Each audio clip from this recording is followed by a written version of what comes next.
తెలంగాణ జాతిపితను పట్టుకొని కేసీఆర్ తెలంగాణ జాతిపిత బల్లగుద్ది చెప్తున్నాం.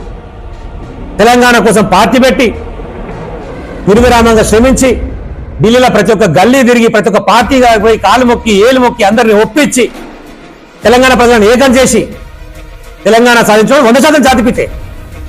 నువ్వు తెలంగాణ ఉద్యమానికి వ్యతిరేకంగా చంద్రబాబు నాయుడు సంఘాలు చేరి తుపాకి పట్టుకొని తెలంగాణ ఉద్యమం తిరిగినటువంటి లంగవ దొంగవును.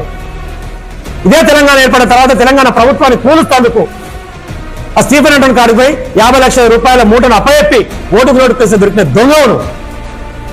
నువ్వు ఈ రోజు కేసీఆర్ గురించి మాట్లాడేది ఆయన జాతిపిత అని చెప్పేసి ఎకిలినా అవుతుంది. 100% కేసీఆర్ జాతిపితనే. ఈ తెలంగాణ జాతి కోసం పనిచేసినాడు. నువ్వు తెలంగాణ జాతి ద్రోహివు. నువ్వు ధరిస్తే బూతులు తప్ప ఒక్కటి పనికొచ్చే మాట మాట్లాడు.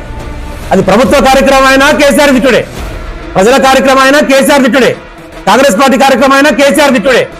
పొద్దుగా లేస్తే కేసీఆర్ చెప్పాను తప్ప వానికి బతికే లేదు. కేసీఆర్ తిట్టుకుంటే వాడిని బతుకుని గడుపుతున్నాడు. ఇంకో జీవితమే లేదు. రేవంత్ రెడ్డి గుర్తుపెట్టుకో.